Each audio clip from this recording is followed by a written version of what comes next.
Welcome everyone to our lecture 2. So this lecture we have an accelerometer. This one was fabricated already. Then today we will introduce this device. Then we will go through the testing method. It should be fun.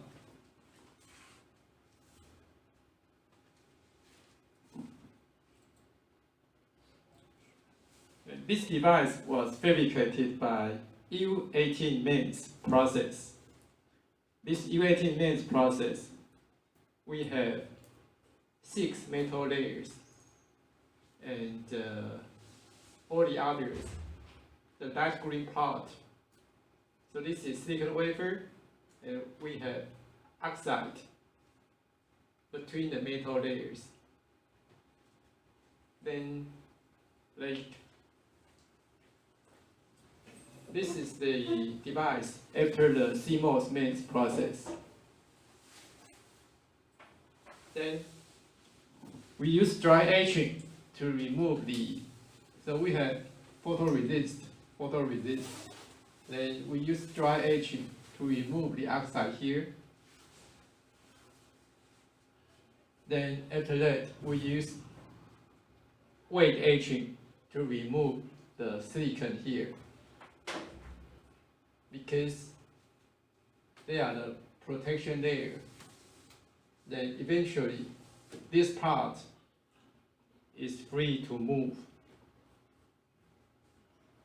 So the preservation, polysilicon, poly, a metal layer, the via between metal layer to make electronic connection between the metal layers. And this is oxide.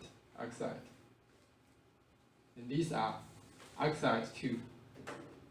So this is the simple fabrication flow for U18 MEMS from UMC, United Microelectronics Company.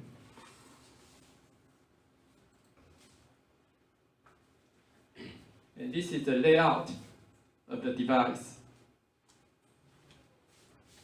The CMOS part and the MEMS part. So we have 4 simple beams to suspend the MEMS structure here. And we have the comb drive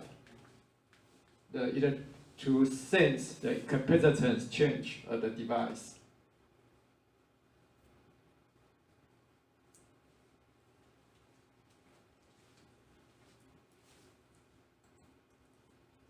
Okay, so this is the device there. So this should be, we have many etching holes because the plate is large. Without these etching holes,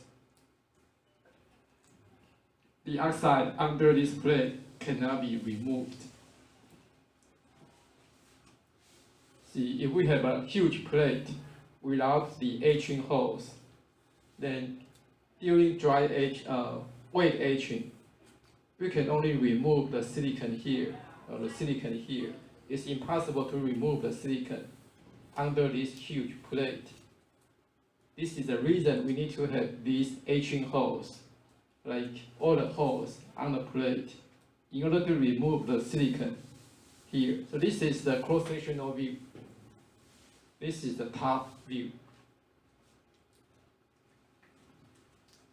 Then, because this is for acceleration sensing, we use the electrodes. So these are the electrodes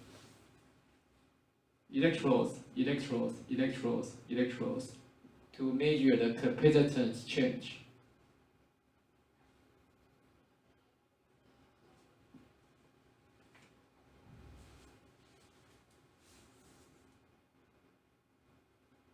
And by the way, these are the wire connections.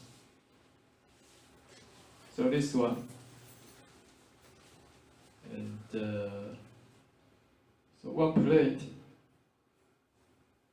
one plate goes to the ground, and we have two pads. This pad for ground connection, and this pad for one capacitance, and this one for another capacitance, and one pad for this axis, and the other three pads for the other axis. You may be confused, not clear, it's fine, because later on we have some groups to work together, and if some members here they are familiar with the device, they can explain to you how this one works. But maybe they are not familiar. So where is this guy? Disappear.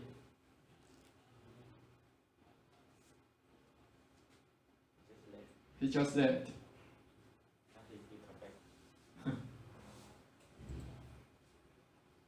And the MEMS open there because we need to remove the MEMS open there for the etching process. The etch can only goes down, so MEMS open defines the preservation layer.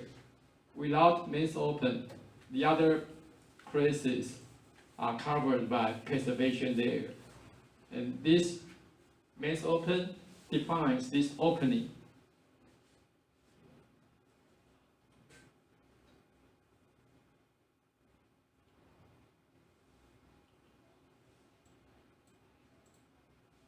See, preservation, and MEMS open defines the opening for etching.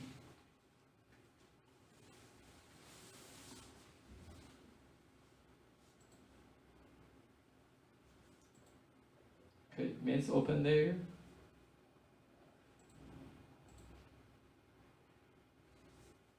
And for electric engineers, they are very familiar with the wiring.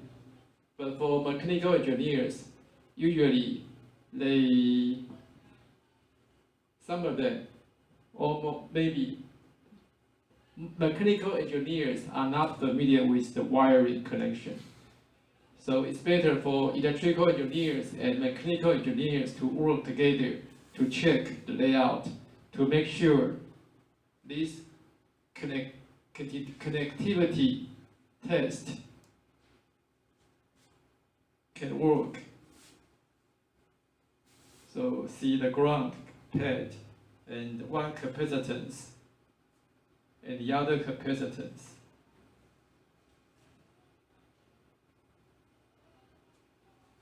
So see all these colored are the wires of the layout.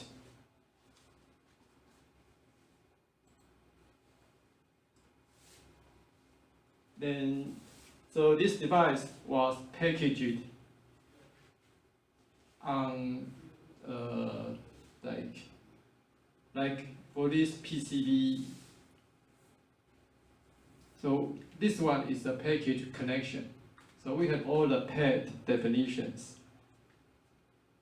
Then these are the gold wire or aluminum wire. Then we can put this one on a PCB board, put the package on a PCB board for further testing of the device.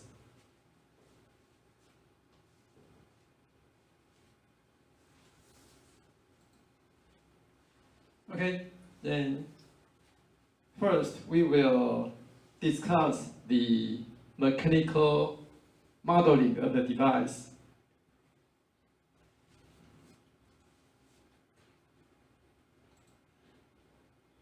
Because this mechanical structure, we have many metal layers and many oxide layers, and also the via, tungsten via.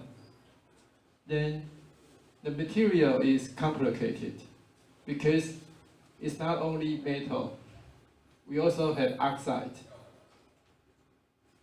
and also tungsten. Then we cannot just say just go to the manual, go to the handbook to check the material properties. So we need to do some manipulation to calculate the material properties of the mechanical structure. Then this is the equation we could use. See this equation, like let's start from simple ones. For two-layer structure, we have layer A and layer B. Layer A and layer B. Then we have EA, EB for Young's modulus. We have nu A and nu B for Poisson's ratio. Then we have the geometry. We have thickness HA and HB, and for this two-layer structure, the total thickness is HA plus HB. So for this equation, it's simple because this represents the volume fraction of layer A. This one represents the volume fraction of layer B. What is FA?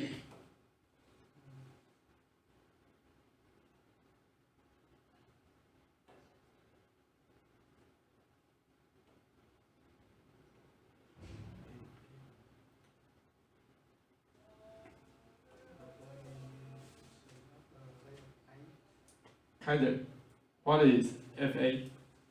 Volume friction of layer A. Good. Then, to calculate E prime, this is the Young's modulus of the two-layer structure. What is E prime? The Young modulus Of what? What is FB?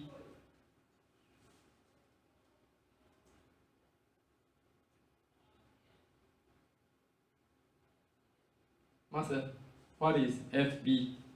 It's volume fraction of layer B. Okay. What is FA?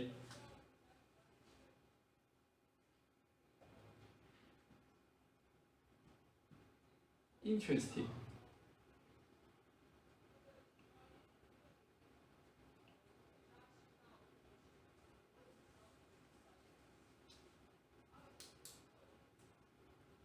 Can you help him?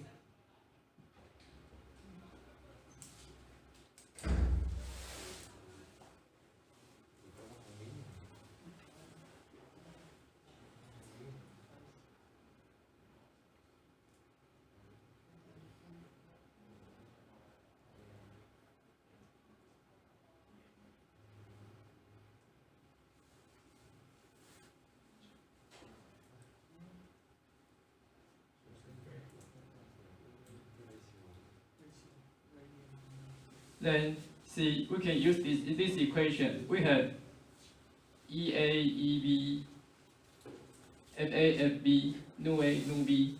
Then we can calculate E prime. The Young's modulus for this two-layer structure. And we can use this equation to calculate the Poisson ratio of this two-layer structure. So after this, we just follow this procedure. If we have three layers, we can calculate E prime and nu prime for two-layer structure first. Then use this new layer and the third layer to compute the three-layer properties, like this way. See, like E prime and nu prime. You can think this is a new layer. And FC is the third layer. So this is the volume fraction of layer C. And this one is the volume fraction of the previous one. We have layer A and layer B put them together. What is FC?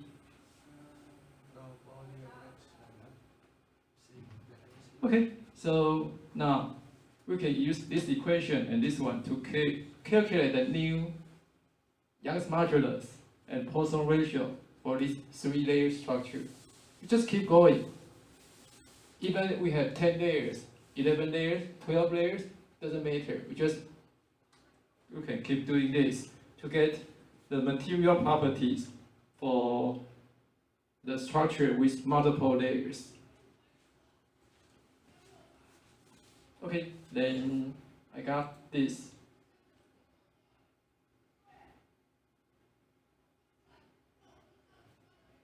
This is a MEMS file.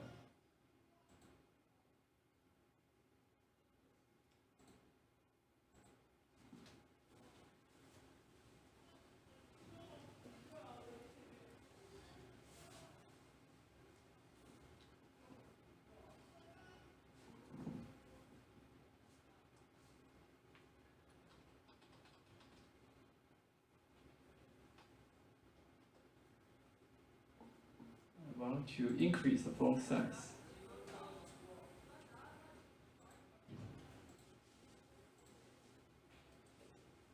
I'll open by Notepad. I'll use easier. Okay, for this file, this is a MEMS file. In MEMS, percent means comments. Comments means it's not a command. So this is comment, and we have the unit system. Because for microsystem, units are very important. Because we don't go for meter, kilogram, second units. We go for micrometer system. But they should be compatible, because meter are friends of kilogram, but micrometer is not a friend of kilogram, maybe. So we need to figure this out. In order to figure this out, let's use the blackboard. Let me walk you through this.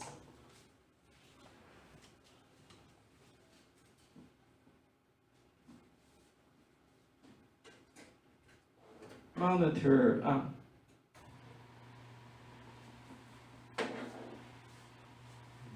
This should be exciting to learn the unit system. Some of you may be familiar, but some of you may not be familiar. So we have a new friend. Hello. All right. So are you with this department? Yeah. Okay. First year student. Okay. All right.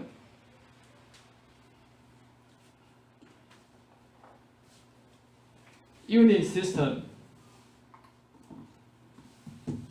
Usually MKS, meter, kilogram, second. And this follows the Newton's second law. F equal ma. So F is Newton, M is meter, A is meter per. Sorry, M is kg, mistake. So Newton equal to kg times meter divided by second squared. Good. But now, micrometer. So if this is micrometer, so 1 meter equal to 10 to 6 micrometer. Then if we choose for this file, this one, if we choose micro G and millisecond, say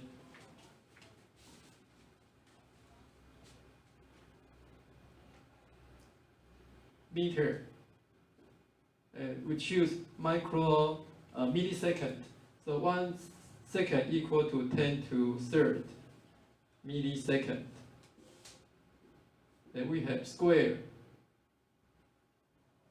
Then we choose micro G. So this is kg, and kg equal to 10 to 9 micro G. Remember, k is 10 to cubic. So 10 to cubic G should equal to 10 to 9, and micro 10 to minus 6. So 10 to minus 6 times 10 to 9 equal to 10 to third. 10 to third is kg. Okay, so 1 kg equal to 10 to 9 micro G. Do you understand? Then see 10 to 6, 10 to third square. So 10 to 6, 10 to third square cancel out. And so this is, we just put this one Newton. Kg equal to 10 to 9 micro G. Meter equal to 10 to 6 micrometer. Second equal to 10 to third millisecond. So eventually, we put micro G here and micrometer. Remember, 10 to 6, 10 to third cubic. Cancel out. And 10 to 9, yeah, we want to move it away. We move it to this side. So it becomes 10 to minus 9. Newton equal to micro G, micrometer, millisecond, square. But 10 to minus 9, 10 to minus 9 is nano. Nano, okay? So got nano Newton equal micro G. Micrometer divided by millisecond. Square. Okay, it works out perfectly. So we got the micrometer, nanonewton, microgram, millisecond. Okay, how about the others? Pascal. Pascal is the unit. Pascal is, this is pressure. Pressure equal to force divided by area. So the pressure unit Pascal and force is Newton. And area is meter square. Okay, so this one, MKS system. We got Pascal equal to Newton per square meter.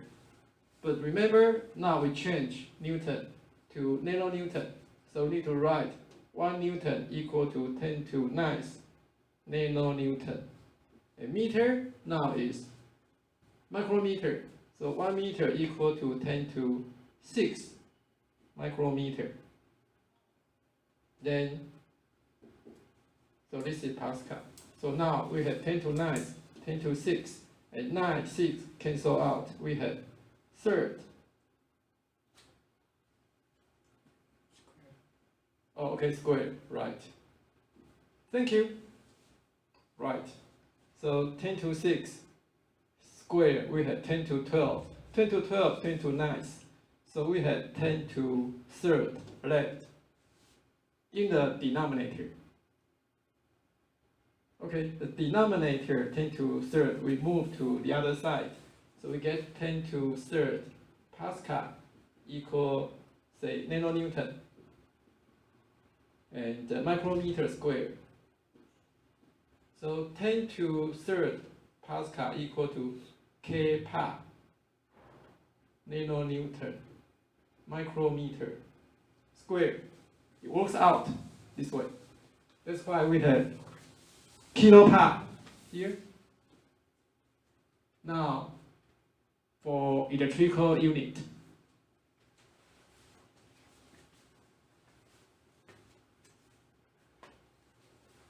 Okay, so for electrical unit, remember we have these equations for us to play. Say we have V equal to IR, Ampere's law, and we have the, say, the energy, electrical energy equal to 1 over 2 CV squared. We have ampere law, this is the energy for capacitor, and the energy 1 over 2 L I squared. So this is for inductor, energy equal to 1 over 2 L I squared. So using this, say, we need a connection between mechanical and electrical. So the energy, U is energy. So energy is joule. So the unit for this one, this is joule. Joule is nano times meter. Nano times meter is joule. So for this equation, this is capacitance, Faraday. The unit for capacitance. And this one is voltage, volt squared. So Faraday, volt, nano, Newton meter. Then, good, we have nanonewton here. So we got 10 to 9. We can turn Newton equal to 10 to 9 nanonewton. Meter equal to 10 to 6 micrometer. And this is Faraday. So we can choose volt. Volt here, we can start with volt. Okay, if this is volt, we decide to take volt as our unit. Then, how about the Faraday? See, nanonewton micrometer, 10 to 9, 10 to 6. So we can move this one and this one to the right hand side of the equation. We have 10 to minus 5 Faraday times volt squared. So 10 to minus 5 Faraday is femtofaraday. Femto, 10 to minus 15. See, femto, 10 to minus 15. So this is femto. Then this is picowatt, picosiemens. We got femtofaraday. So now I want you to practice picojoule or picowatt, picojoule, femtojoule, and this is T ohm, 1 tera. 1 tera equal to 10 to 12, and this is pico amp. So please use for watt. Remember watt equal to joule per second. This is watt. This is power. Power equal to energy per unit time. And Siemens. Siemens is 1 over 1 ohm. Ohm, reciprocal of ohm is Siemens. And R here, V equal to IR. So we have pico amp, tera ohm, and this one we got it already. But this one, oh sorry, this one.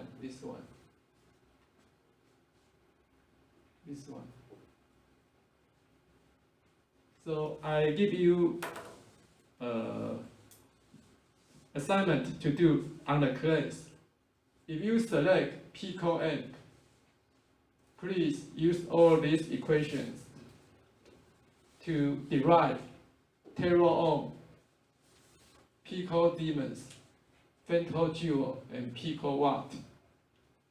So TA could you have several. Okay, please give each student 1 A4, and please work out the units. You can discuss with each other.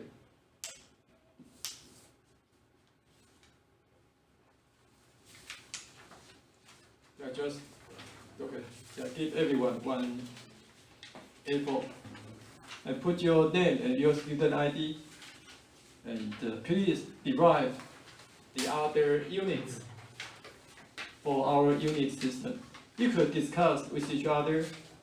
You can work together.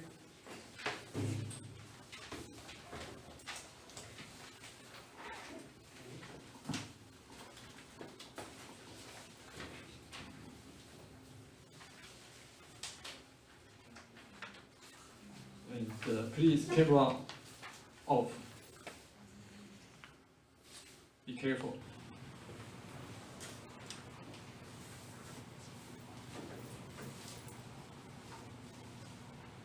And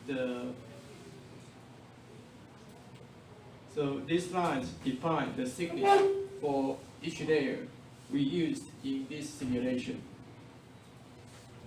In this case, we have metal oxide, metal, and different layers. Then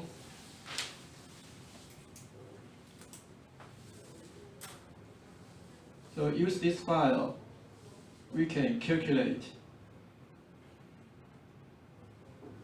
See, for this case, we have 6 metal layers, but we use N1, N2, N5, N6 in this accelerometer. We don't use N3 and N4 layers. So N3 and N4, these 2 layers, we use oxide instead. If we don't use metal layers, they are oxide layers. Okay, we have Young's modulus oxide, Poisson ratio oxide. So this is a matrix to define the different layer material properties.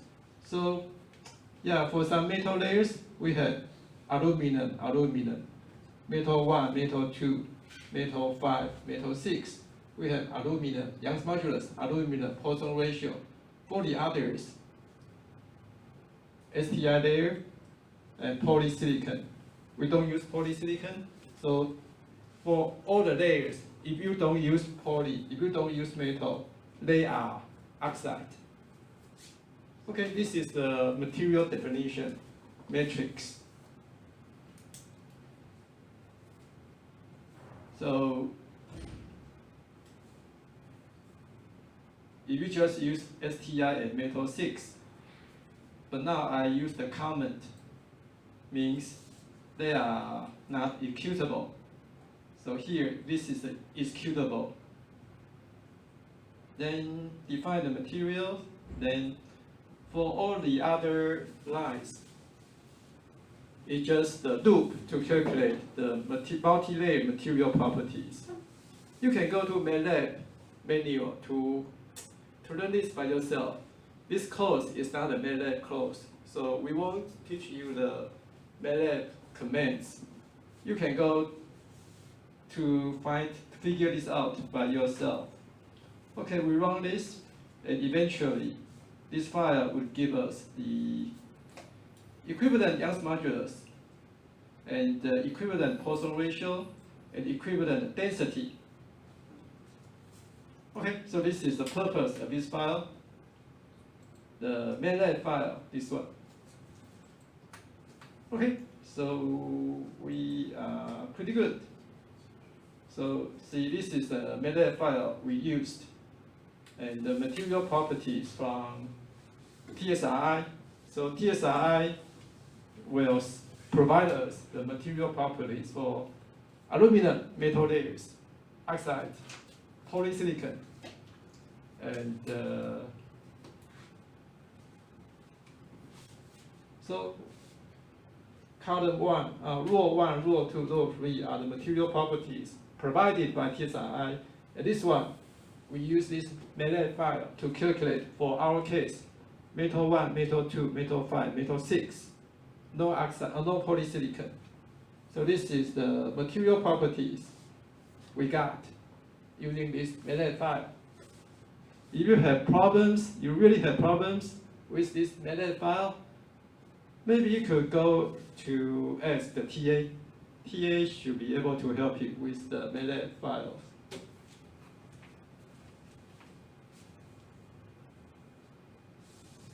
Okay, then mechanical design. See, we have 4 wings. We have, let's go back to this layout. See, this is the device layer. For the device layer, we have a mass suspended by 4 springs. Then anchor here, anchor here, anchor here, anchor here. So this one can move this way, it can move this way. Then we have these 4 beams. Then we need to calculate the spring constant of the 4 beams. I mean K value. Imagine if we have acceleration this way, means we have a force push this way. Then we need to know the deformation of the beams. Then if we know the deformation, you can calculate the change in capacitance. Because we can come to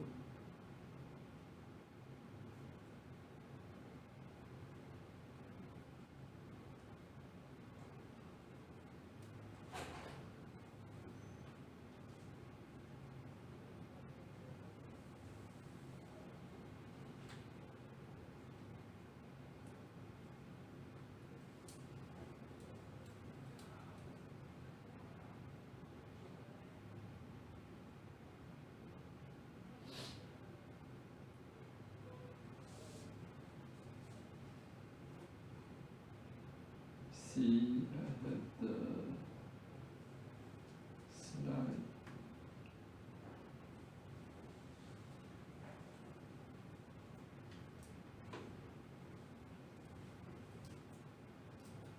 Here, let me show you. So imagine we have, so this is the anchor, we have springs. Spring 1, spring 2, spring 3, spring 4. We have 4 beams to support this proof mass. This proof mass can move, yeah, this way only. For this design, you can move this way only. Then, see, we have the fingers. So we have just looking this one. If you look here, so this beam is this one. This beam can move with the proof mass. This beam here, and we have this one fixed, and this one also fixed. So this one fixed, this one fixed. We have one beam, it can move, yeah, this way. So we have, this is one electrode, one electrode, one electrode. We apply potential, voltage. So, yeah, so we have a capacitance here, another capacitance here. So this one move. Then we will know the capacitance change of C1 and C2. So in order to know the change in C1 and C2, you need to know the displacement of this finger. In order to know the displacement of this finger, you apply an acceleration to this accelerometer, and this one move. So you need to know the spring constant, because Hooke's law, F equal to spring constant times displacement. If you need to know the displacement, you know the force. Force comes from acceleration. You know force. If you know the spring constant K, F equal to K times displacement. You want to know, because X, displacement equal to force divided by spring constant K. So spring constant K is important for the mechanical design. This is the reason we need to know the mechanical spring constant. Why do we need to know the spring constant of this beam?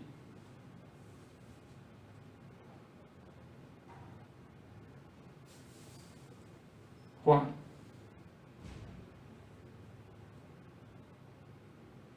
Why? Kaiser, why do we need to know the spring constant of the beam? Because it is important. We need to find acceleration from spring constant. Okay, if you want to know the displacement x, you need to know the spring constant. Why do we need to know the spring constant?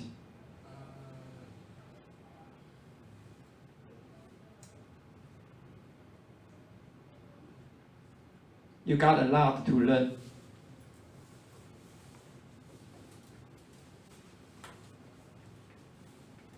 So if you still feel, I want to go back early to wash my clothes, or I need to, you need to work harder. You need to catch up. You are far, far, far behind.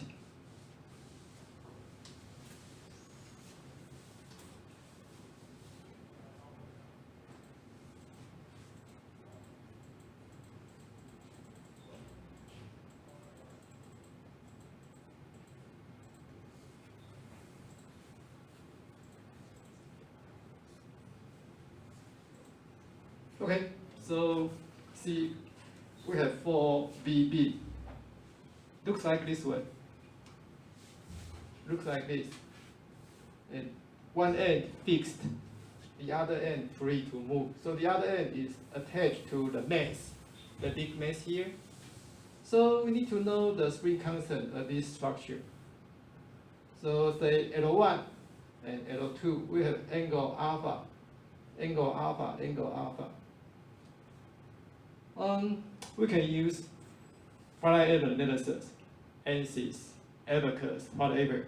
We can apply a displacement here, then calculate the reaction force here, then X and force, F divided by displacement. You can know the spring constant. Yeah, easy and simple. But we want to learn something else. We want to get the analytical solution of this spring structure. Then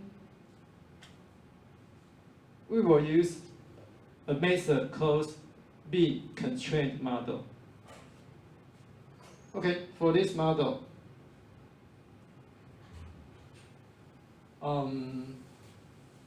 we select a coordinate. So we have beam 1 and beam 2. So this is the global coordinate, x, y. We have local coordinate, x1, y1 for this beam. And another local coordinate, x2, y2 for this beam. Then we have the, say, in this model, we define the distance between this node and this node is ch. And this one is, say, a, length a. So a will be a equal to ch divided by 2 sine alpha. The angle is alpha. So if you know ch, you know alpha, you can get length a.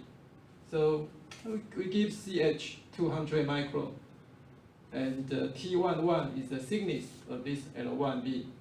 T12 is the thickness of this B. And Young's modulus, the value here, because we use the equivalent Young's modulus equation, we calculate this value. Okay, K power.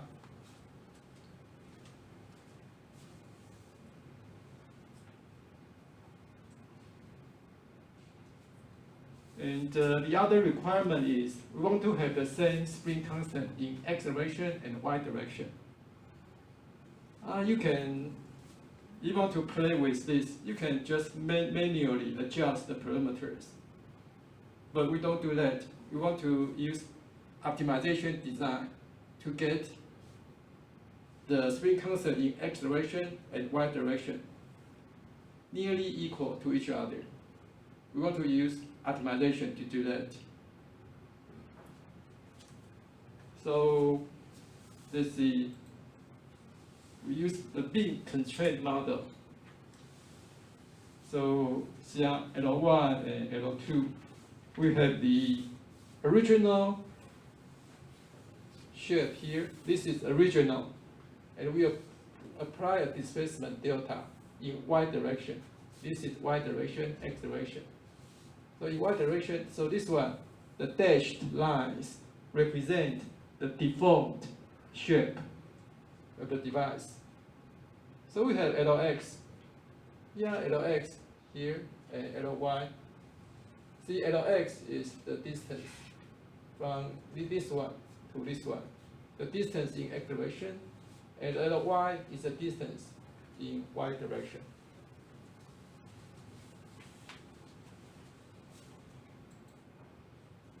So for this problem, we have one beam and we have second beam. So we have two beams. And for the beam constraint model, for each beam we have, see, for this beam we have force F1. In this cross section, we have force F1 and force P1. P1, and so this is x1 and y1. The local coordinate, the coordinate system for beam 1, we have x1, y1. So the force along the x1 direction is P1.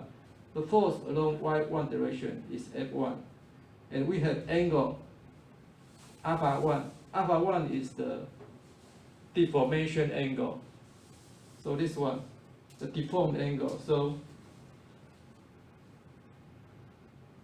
angle alpha 1 represents the rotational angle of this cross section.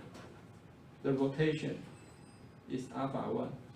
And M1 is the moment, torque applied to this cross section.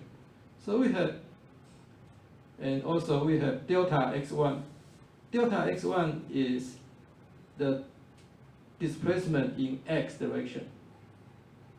We have delta y1 is the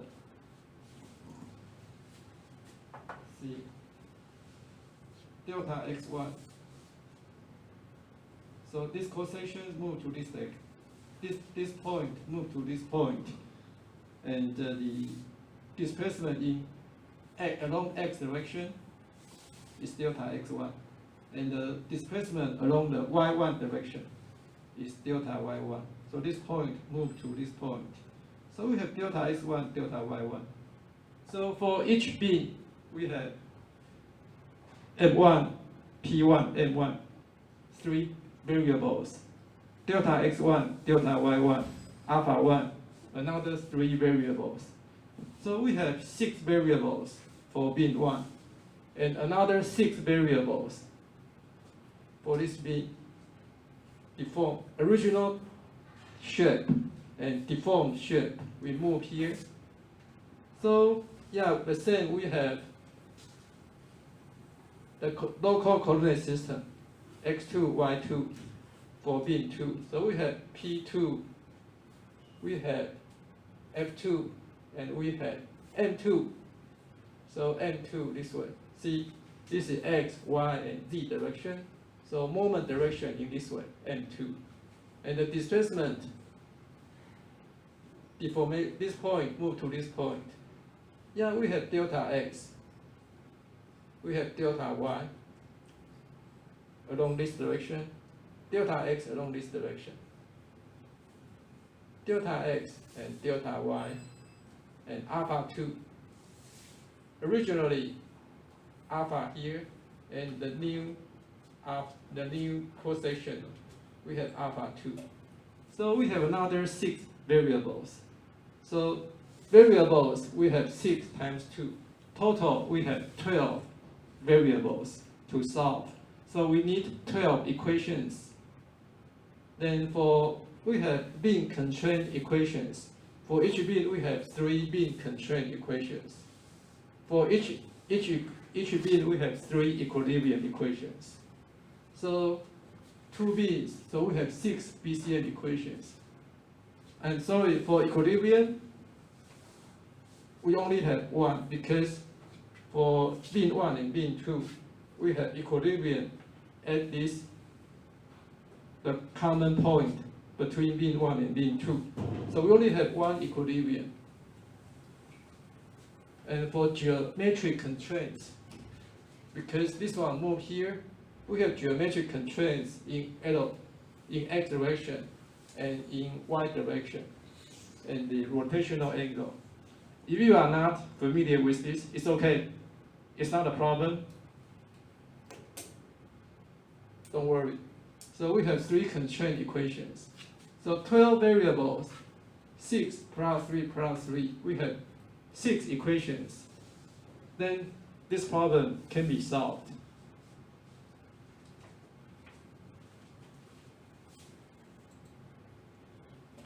Then we just normalize F1, F1, P1, M2, F2, P2. This is the normalization. We have new normalized variables for this problem. If you normalize these variables, we can apply the big constraint model equations. F1, M1, F2, M2, and delta X1, delta X2. Each bin we have 1, 2, 3 equations. 1, 2, 3 equations. Each bin we have 3 BCDM equations. And equilibrium, for bin 1 and bin 2, we have 1 equilibrium equation. Here, 3 equilibrium equations. Then geometric constraint equations. Remember, so this one moves here. So Lx is the distance between this node and this node in X direction. So Lx must be cosine theta 1 minus theta 1. This is the geometry. If you plot the geometry, you can figure out the geometry relations for Lx. Lx is a constant, but Ly, originally Ly here, but now let's move delta here. So the new distance between this node and this node in Y direction, Ly minus delta, must satisfy these equations. And also alpha 1 plus alpha 2 must be 0. Okay? Okay, so we have 3 geometric constraints. Then we can use the numerical method to solve these 12 equations. Then for the force, see, we move this bin here, and we have a total reaction force at the anchor. The reaction force at the anchor so we have force this way, displacement this way. So the reaction force in this way, we can use this equation to calculate. So we have F1 and P1. Okay, we have P1, F1, we just calculate the resultant force in this direction.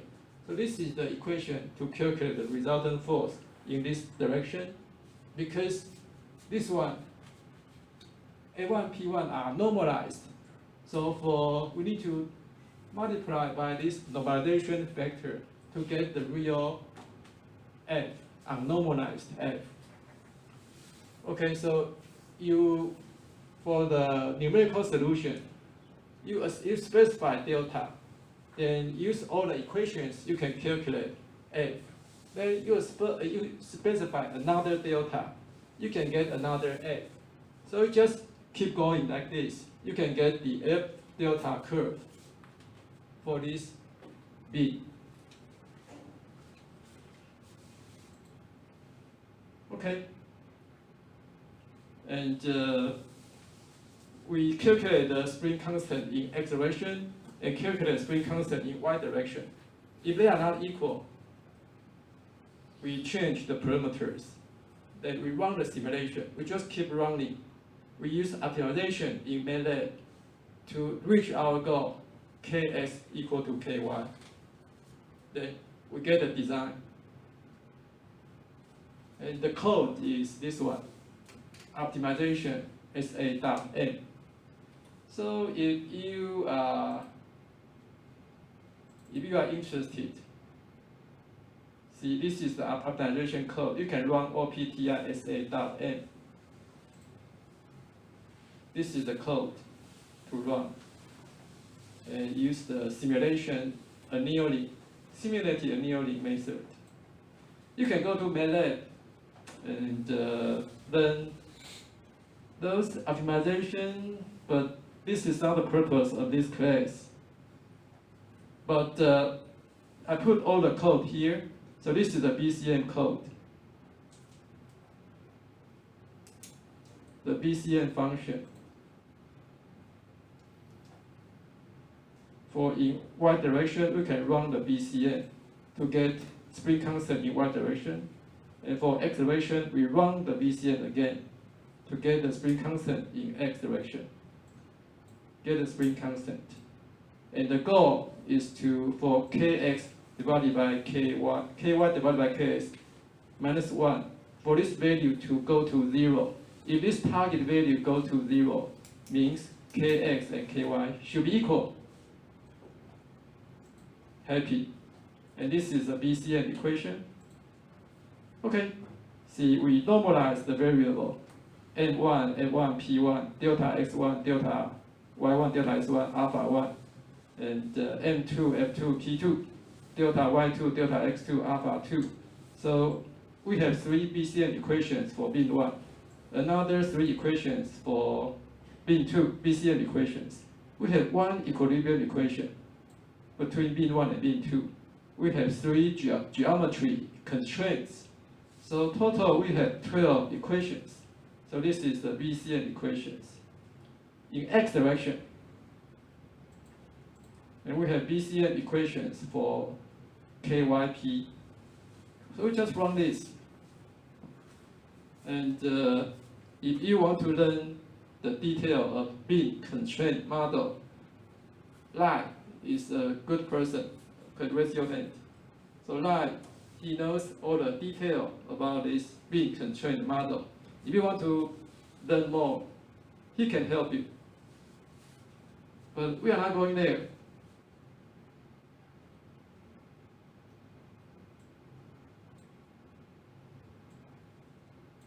So if you're running this optimization code, after several runs, eventually it will give you the final result. This is the alpha. For this alpha value, kx and ky should be equal. And this is the design variable. This one is the objective function. We want to minimize this objective function. So see, increment 1, we have this one. You just keep going. You can see the target value just decrease and keep decrease. And eventually we reach the optimized value. So this is the target function value. Now it's very small. And this is the design variable value. Yeah, you learn optimization, you know this thing.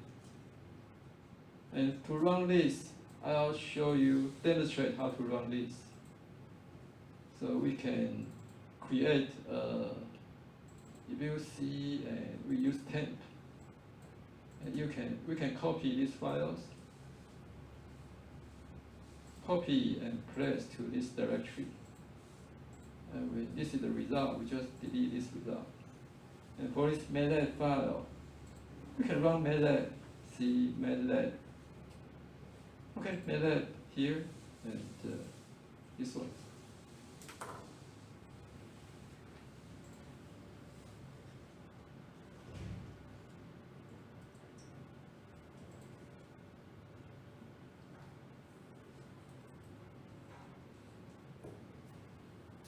So in this file,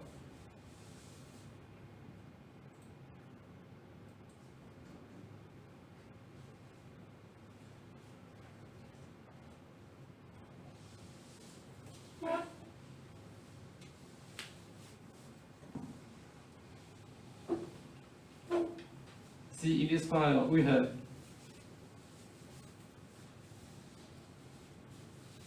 only one design variable, alpha.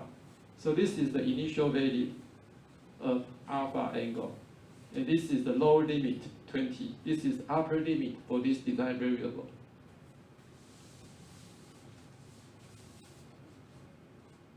Then we can run this. We just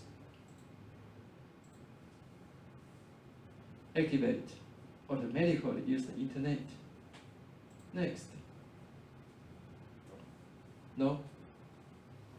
They change their policy. Yeah, okay, fine. So you can run this. You can go to iLearning, get a file, and run on iLearning. Okay, run this, and you get the mechanical design. And we are happy that we finished the mechanical design of the accelerometer. Then now we need to know for the acceleration, what's the displacement of the sensor. Then we calculate this different acceleration and what's the C plus and C minus value. Then initially C plus is 195 femtofaraday, C minus is 195 femtofaraday, because the structure is at the center.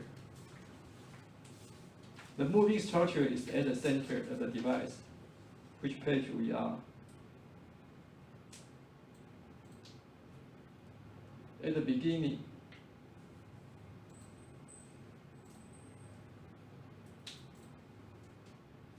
So at the beginning, C1, C2 are equal to each other because the gap is the same.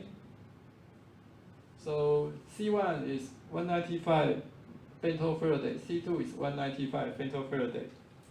Now we apply an acceleration 10g, and we have spring constant. Because you have force, you have spring constant, you can calculate the displacement. Then you can calculate the new C1 and new C2. Then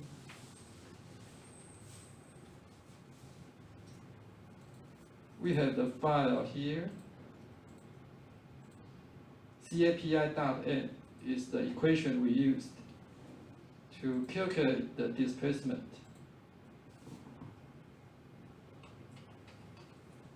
Okay, in this file, the gap, initial gap is 2.3 micron.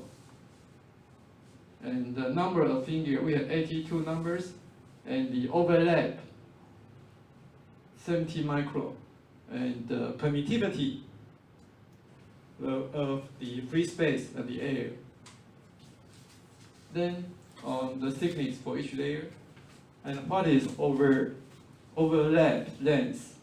We go back to this file again, and let's take a look. So for this one, we have this one attached to the proof mass, and this one attached to anchor, this one attached to another anchor. So the length, see, this electrode and this electrode, they have overlap length. So this is the overlap length defined in the MATLAB file. Okay, 70 micron. So you have this overlap length, and we have the total thickness. Then you have the electrode area. You have permittivity, you have electrode area, you have the gap. Then you can calculate capacitance, epsilon A divided by D. Epsilon times area divided by the gap is the capacitance. And epsilon is the permittivity. Okay, let's go to the CAPI.n file. See, this is the reason we need to know the overlap length, 70 micron. Then the total thickness. Remember metal 1, metal 2. For the spring mechanical suspension, we have metal 1, 2, 5, 6 only. But for the electrode, we use poly, metal 1, metal 2, metal 3, metal 4, metal 5, metal 6, with all the via between the metals. The via is tungsten, it's also a metal, so they are all conductors. So we can consider the total thickness from, say, poly plus M1, M2, M3, M5, M6. Consider that as the electrode thickness. See, the electrode height with M2 is the poly, or H14 is the poly thickness. So H12, 11, 10, 9, 8, 7, 6, 5, 4, 3, 2, the electrode height, because I or D oxide. Oxide 6 oxide. We cannot include them into the electrode height. And the initial capacitance, C plus C minus initial, is permittivity times overlap length times electrode height divided by the gap times number of fingers. Because we don't have just only one capacitor, we have many capacitors. Times finger, and we have C1 and C2. So this is C1 initial and C2 initial. Then we need to know the new gap. Okay, so Kx and Ky is 1186 nanoNewton per micrometer, but we have 4 springs, so we need to times 4. Then we have the spring constant. Then suppose we have 10 g acceleration. So 10 g acceleration times the proof mass. So mass times acceleration, because F equal to ma. So m is the mass, and a is the total acceleration. Total acceleration is 10. This is acceleration value. So total force divided by the spring constant is the displacement. If you have the displacement, you can calculate the new C plus and new C minus. New C plus equal to C overlap electrode height permittivity times 1. So initial gap minus displacement is the new gap. The new gap minus initial gap is delta C1. The new gap plus displacement minus initial value. So this is delta C2. So this is C2 new minus C2 initial. We get delta C2. C1 new minus C1, we get delta C1. You can run this. So delta C2, this is delta C2 and delta C1. See the new value minus initial. The new value minus initial. So this is the method we use to calculate the new gap and the C1, C2. So pretty much we get what we want. We finished the mechanical design.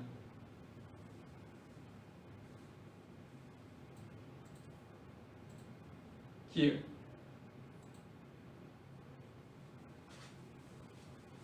See, we got this. Delta C1, delta C2. And now, next step is more exciting. It's the sensing circuit. But see, the difference between C plus and C minus, we take the difference. At 10G is 155 femtofaraday. Initially, C plus minus C plus minus C minus is 0 femtofaraday. And at 10G acceleration, C plus minus C minus is 155 femtofaraday. So we need to select the sensing circuit to sense the capacitance change in this range. That's what we will do later. So now it's 3 p.m. So let's take 20 minutes break. Let's come back here around 3:20. Okay, I'll see you later.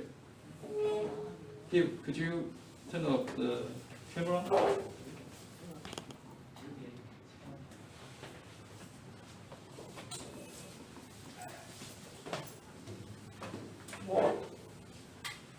One thing to keep in mind is this is the 10G, but you need to know if the displacement under 10G is larger than 2.3 micron, because the gap between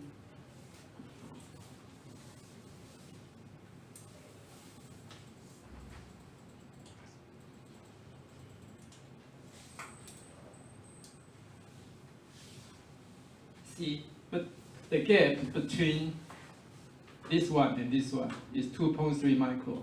2.3 micron. So we apply 10G. The displacement of this one cannot be larger than 2.3 micron. Otherwise, it will hit the structure.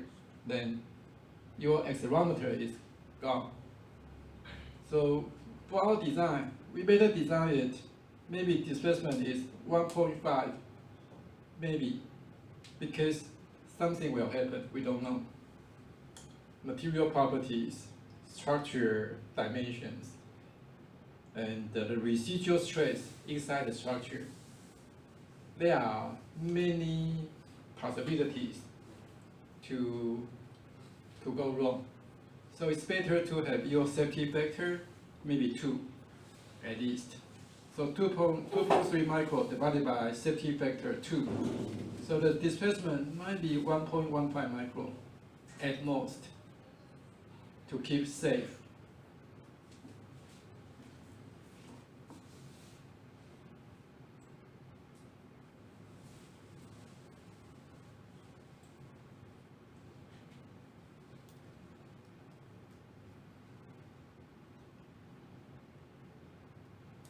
So for mechanical guys,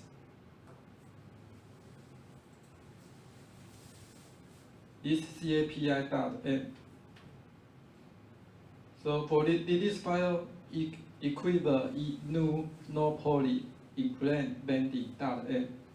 So this file, mechanical engineers should learn this one, and also OPTI-BCM. Mechanical engineers should be familiar with the equations here. And for all these operational amplifiers,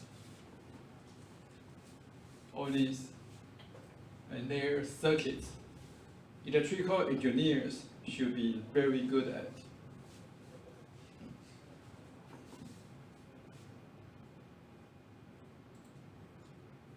Okay.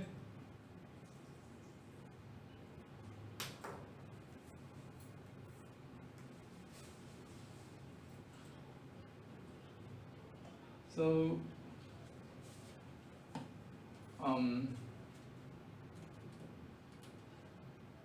okay, let's continue. We are here.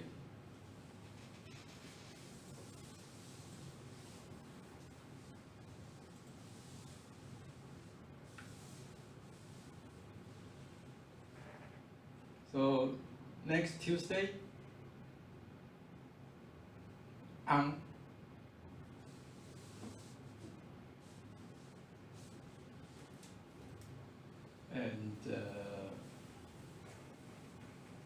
okay, next Tuesday, please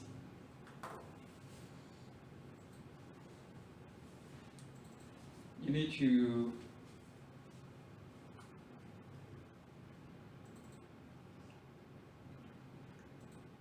familiar with the code here. So for this code,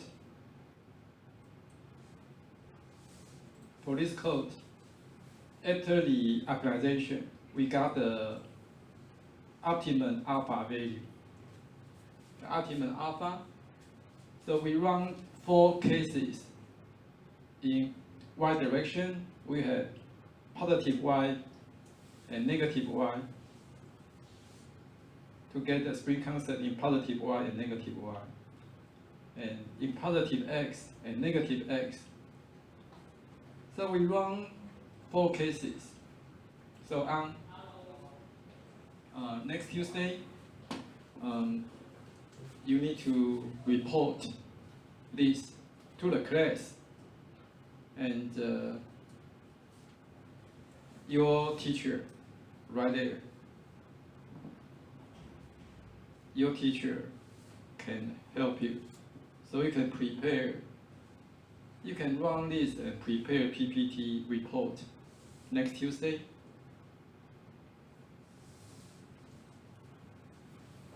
And for the others, you don't need to worry. And I just want to give them something to do.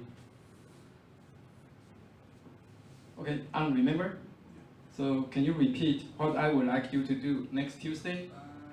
Report that's 5. Yeah, run this and get result. Run and get result. And you need to understand the MEMS files. For example, for this one, you need to understand, yeah, each line, how you get them, and also ask like please.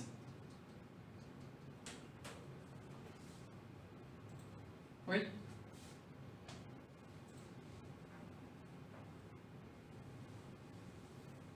Kyler, are you interested?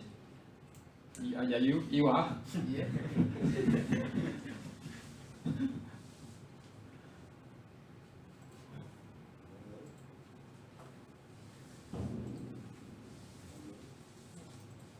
Okay, then the sensing circuit.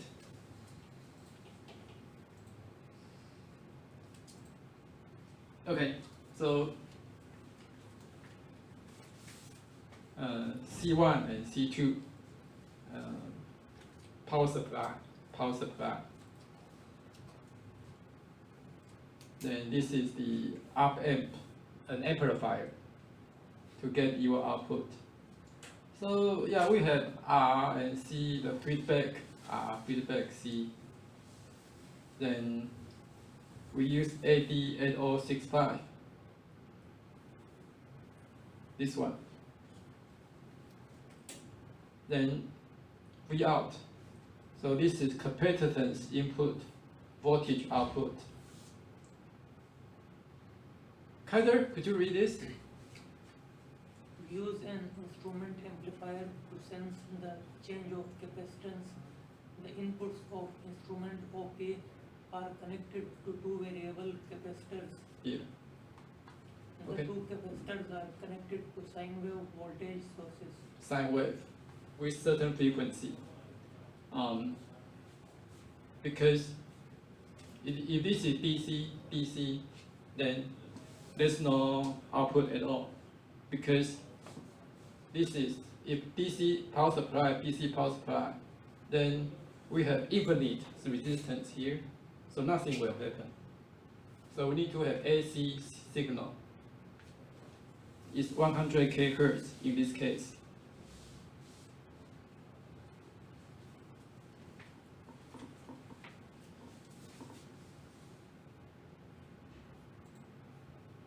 Then,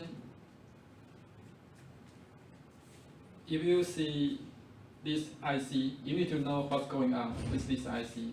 So, we can read the data sheet to know something about this 8065 operational amplifier. And the data sheets, you can just go Google, you can get the data sheet. So, okay, the connection diagrams. For this family, they have brothers. 8065 just plus in, minus in. Differential input just one group. For 8066, we have in one plus minus, and in 2 plus minus. So we have 2 groups of input, 8066. So, but in our case, we have X coordinate. We have X direction accelerometer, Y direction accelerometer. So we should use this one for two groups, input, C in, C plus, C minus, C plus, C minus. So this is it has 8 legs, 1, 2, 3, 4, 5, 6, 7, 8. So it's IC with 8 pins. You can have a PCB board and put this IC on your PCB board for testing.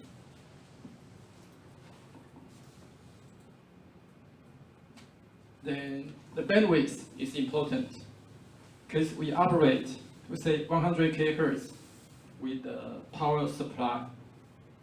Not power supply, I mean the input signal. So the bandwidth 145 megahertz should be much larger than our input signal 100 kHz. So this one is good. And bandwidth, minus 3 dB bandwidth. Why minus 3 dB?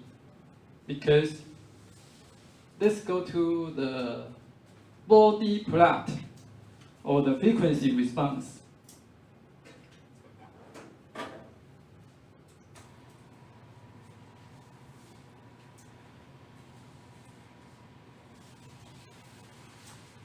And let me have some background check. Your undergraduate major is electrical engineer, raise your hand. Undergraduate major, electrical. 1, 2, 3, 4. And your undergrad major is mechanical, raise your hand. Mechanical. And aren't you? You are mechanical. Automotive, mechanical. You are not electrical. Automotive. For mechanical major, we learn automatic control, solid mechanics, heat transfer, fluid dynamics, mechanism design as mechanical major. So automatic control is one branch of mechanical engineering. Okay? And what's your major? Undergraduate. Huh? Chemical. So we are to electron. Electrical. Yeah. So, okay. How about you? Electrical. Okay. So electrical. You got the majorities. Good.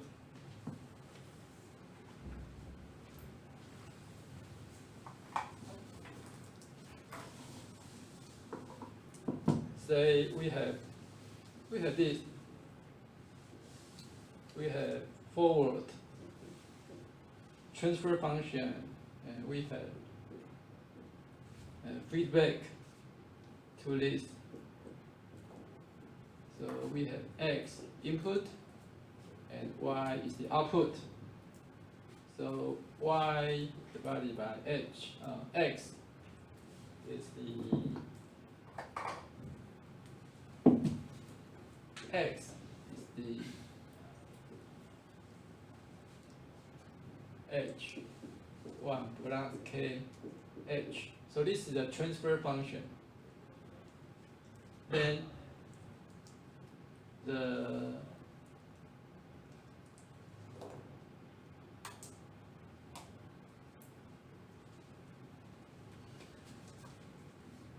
body we have log omega and Y divided by X dB.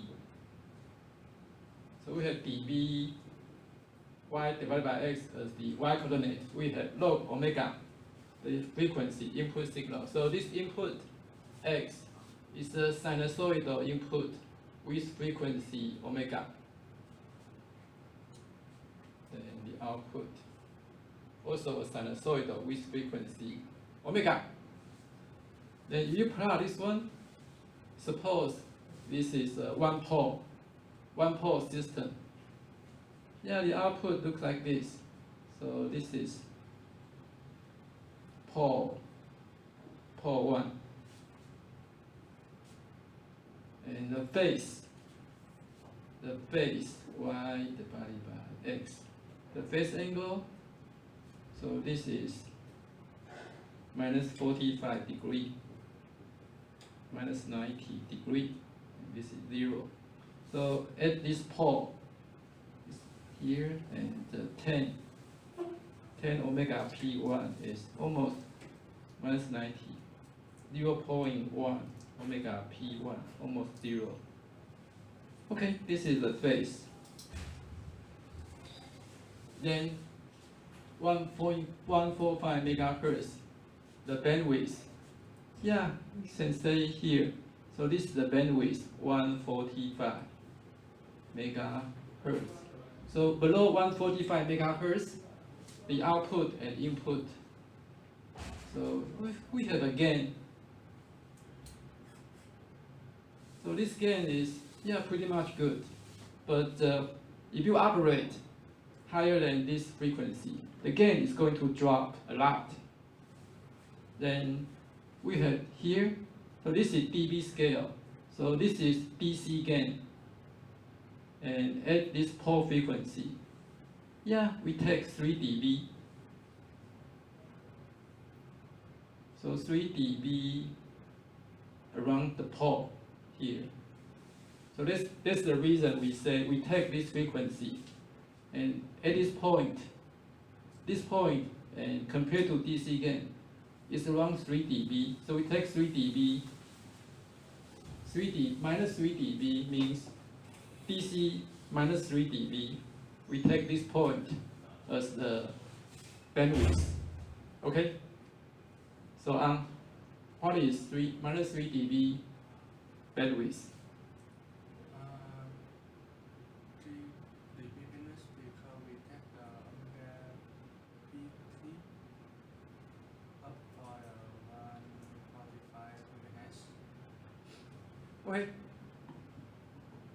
Then this is the bandwidth, and for gain 1, and the slew rate. So this is gain 1 and gain 2. For this operational amplifier, we can select gain 1, gain 2, or gain 10. Yeah, depends on you how you configure this operational amplifier. And when gain equal to 1, this is the gain 1 bandwidth. For gain 2, the bandwidth is different. And gain 10, the bandwidth is different. And if we take gain equal to 2, the slew rate is, if the input x, yeah, is a step function, and the output may not be, it's like a little bit. So if the input is a step, and the output, yeah, looks like this. So the slew rate, say this is time, and this is, so the slope here, the slew rate. So we have, say, microsecond, 1 microsecond, 100 volt. So this is the slope here is the slew rate. So the large slew, so you prefer large slew rate or small slew rate? You want the rate like very large, or you want the rate very small? Slew rate. Which one you prefer? Large, yes. And the noise, the square root noise. This is important because the noise determines the resolution of your accelerometer. Let's say your bandwidth is 145 megahertz. Then see this one, noise. If we operate this device 10k hertz, so this is a noise RMS maybe, okay, 7 nanovolt per square root hertz. So the 145 megahertz is the bandwidth. So it times 145 megahertz.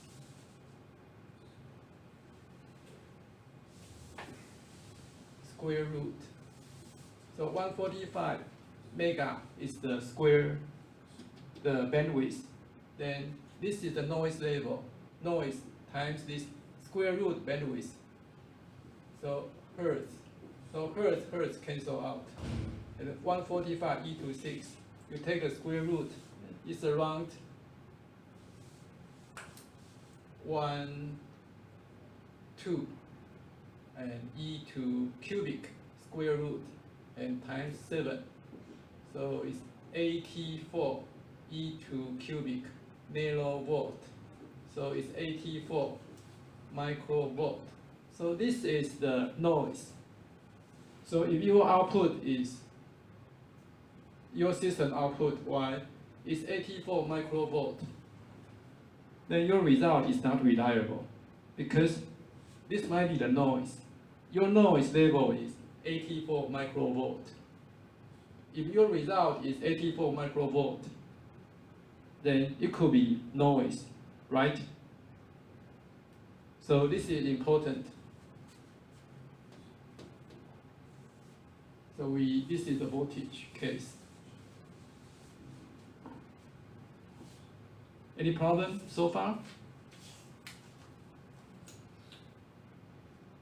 Okay, now is the common mode rejection ratio, minus 100 dB. So this value is as large as possible, because the CMRR, common mode rejection ratio, is 20 log A, the differential mode divided by common mode. So we want the differential mode input, differential result large. We want the common mode result small. So this value should be as large as possible. So this value should be as large as possible. Also, high input impedance is important for voltage sensing. The reason is, okay, we have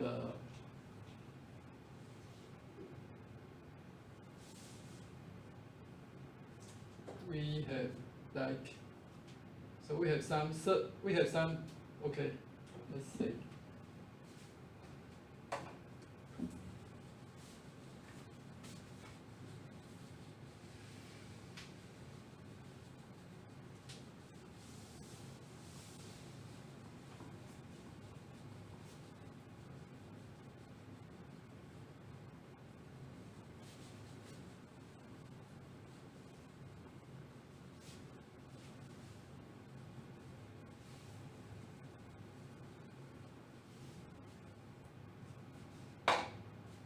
We have our C1 and C2.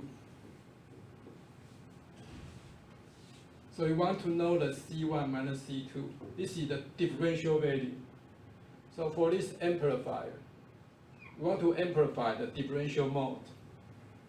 And the common mode is like VCA.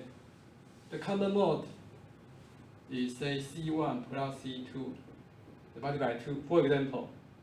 But this value is not good at all, because we want to know the C1 minus C2. If this value is very large, then our result is not reliable. The result might be just common mode. The differential mode is too small. So we want the differential mode to be large. So that's why we need to have large CMRR value. And for a two-pole system, for example, we have V1, V2, I1, I2. For this two-pole system, electrical system, we want to have a sensor, a voltage sensor to measure the voltage output, like this one. We want to get the voltage output. So we have some, if you look inside, so this is, say, we have some, so this is V1 input port, output port is, say, GN1, V. So this is some dependent voltage source depends on the V1, and we have some output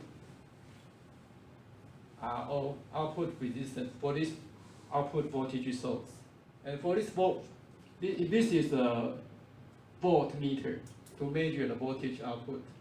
If the voltage of this one is very large, you look in input resistance RE, you look to, then this one, if the input resistance is very large, then it won't influence, say this one, then it won't influence the voltage output. Say this is V out. So if the voltage is very large, resistance is very large, we don't feel it, it won't influence the result. But if the voltage is very small, if the resistance is very small, then say, okay, let's put it this way.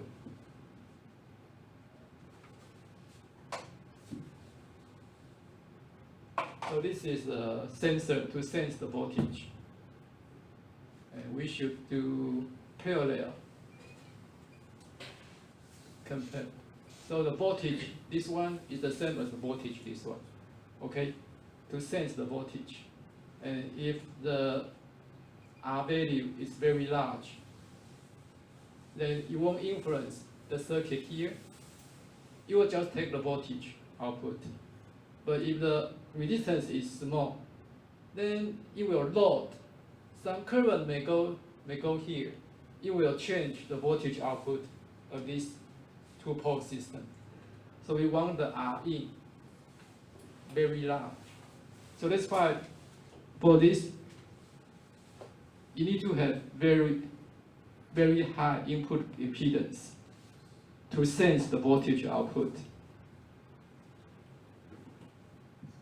Kind of, do you understand? Okay.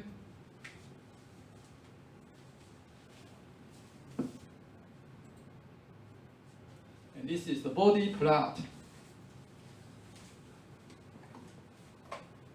of this 8065 operational amplifier.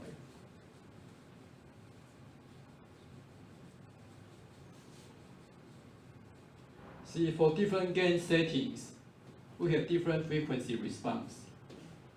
And usually, small gain, we have large bandwidth. And large gain, we have small bandwidth.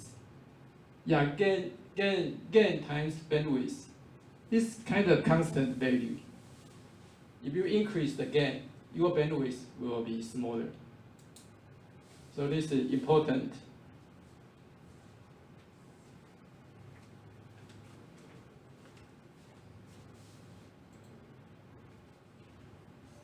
Then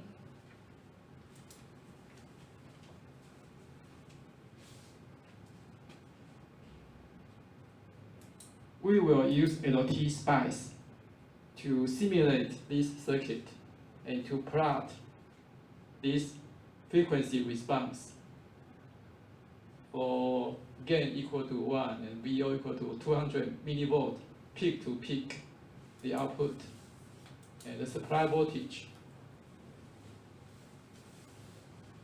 We want to see the supply voltage influence the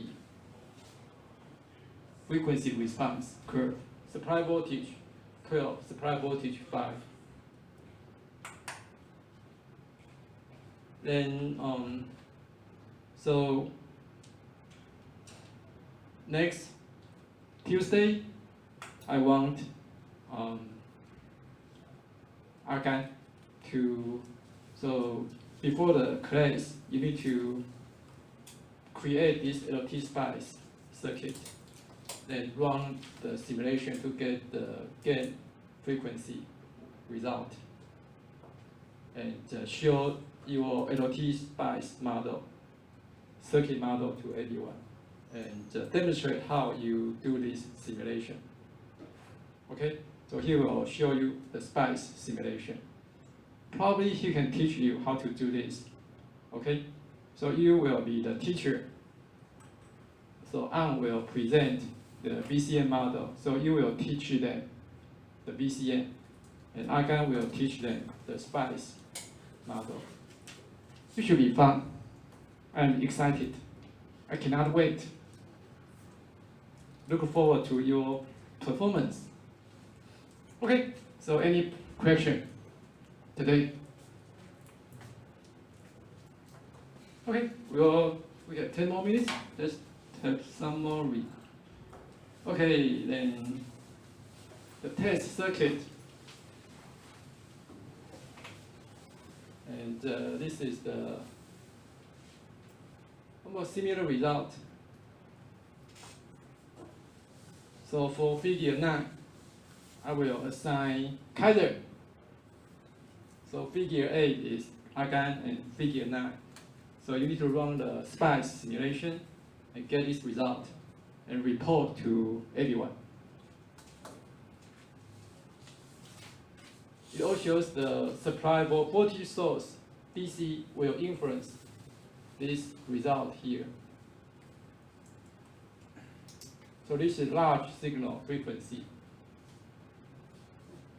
And Agan runs small signal simulation. This is large signal simulation.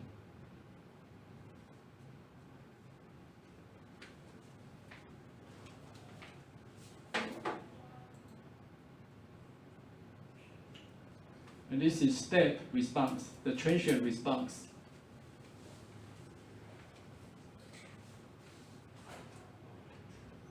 Then this is the testing circuit, the transient response.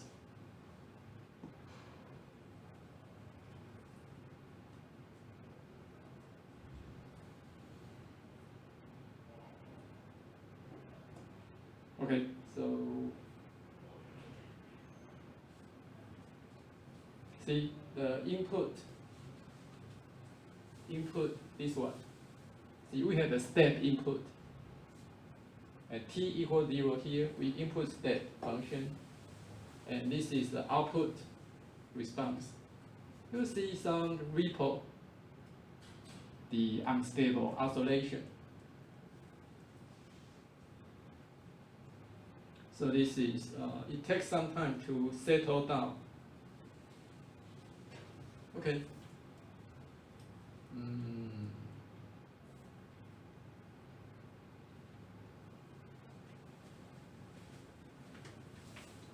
So step input time response to test the circuit. If you play with all this model, you will be very familiar with this operational amplifier. You will know this very well. Okay, here is the Martin. Could you read? I'll get the this note. The definition of common mode rejection ratio. It's good because for mechanical engineers, you need to know this concept because at least you need to assemble the IC with your sensor and test your result. So yeah, it's good to know. Okay, Martin, could you read the first point? If a signal is applied equally to both inputs of an op-amp so that the differential input voltage is unaffected, the output should not be affected. Okay, so for a differential amplifier, the amplifier takes V plus and V minus. Then the output is, the gain of the OP is A. So V plus minus V minus times the gain A is the output voltage. So it's V plus equal to V minus, means there's no differential input. The result should be 0 differential amplifier. So in this case, if you apply both inputs, V plus, V minus, with the same voltage, supposedly it should be 0. So the output should be 0, theoretically. But in reality, it's not the case. Okay, so what's your name, please? Huh? 外困境 Okay, could you read this, please? in Practice. practice, change in command mode voltage will produce change in output. Yes, in reality, the operational amplifier is not perfect. Even though you have common mode means V plus equal to V minus means common. The common input, they will have output V out. Again, could you read the third one? The OP amplifier command mode rejection ratio is the ratio of the common mode gain to different mode gain. Okay, the definition is here. This is common mode gain. This is differential gain. So you take 20 times log 10. And this is the dB CMR. So ACM is the common mode. And AD is the differential mode. So this is the definition for CMRR. Okay? And so this one. Are you Yunjun? Okay, could you read this one, please? For example, if a differential input chain of Y volt produces a chain of Y voltage as the output, and a common mode chain of X volt produces a similar chain of 1 volt voltage, then the CMR is X divided Y. Okay. So it's a lot of sentences. Then just imagine we have two input, we have X input and Y input. So you imagine you have a device, amplifier, you have input X and input Y, two input. Okay, for input change Y, if you change Y, small signal, delta Y. Okay, differential input change of Y, we have 1 volt output change, V out 1 volt. Okay, then for common mode means if X, delta X produce the similar change of 1 volt, it means the common mode output. Delta X get 1 volt. If this is common mode, X, Y, oh, you don't need to pay too much attention. Okay, you can remember this one. This 20 log 10 AD ACM. This is the CMRR value, common mode. Because we want to have large AD, we want to decrease ACM. So if this is large, this is small, means this value should be very large as possible. Then CMRR should be very large. It couldn't be small. Usually CMRR, low frequency, you have large CMRR. High frequency, your CMRR should be lowered. Usually, that's the case.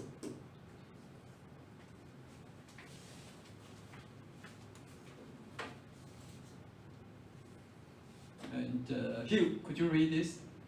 CMR produces the corresponding offset voltage error when an OP amplifier configured in the non-inversing mode. Okay, operational amplifier here. So this is non-inverting mode. So this is inverting input. This is non-inverting input. Then,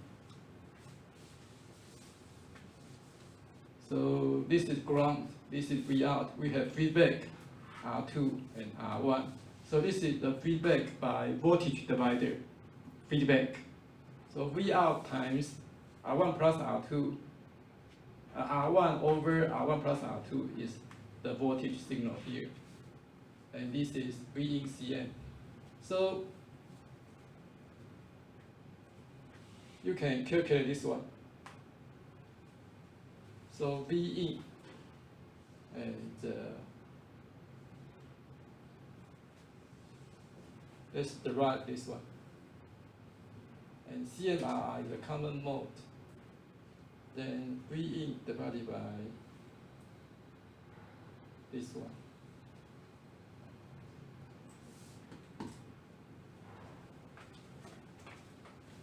Let's see.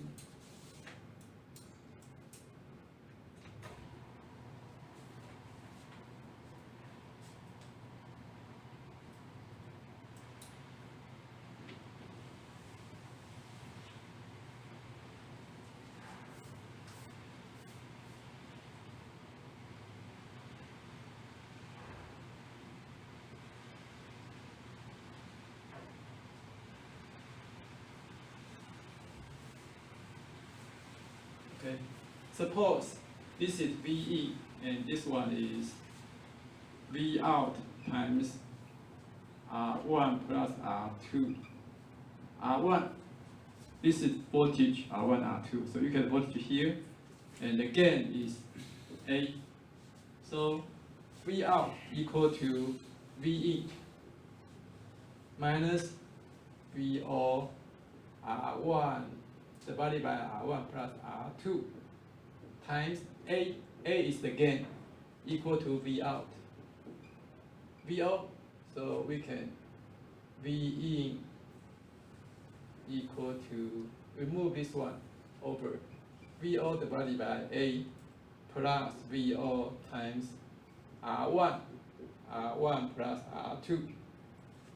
Then we can do, remove VO out, 1 over A plus R1 plus R2, R1.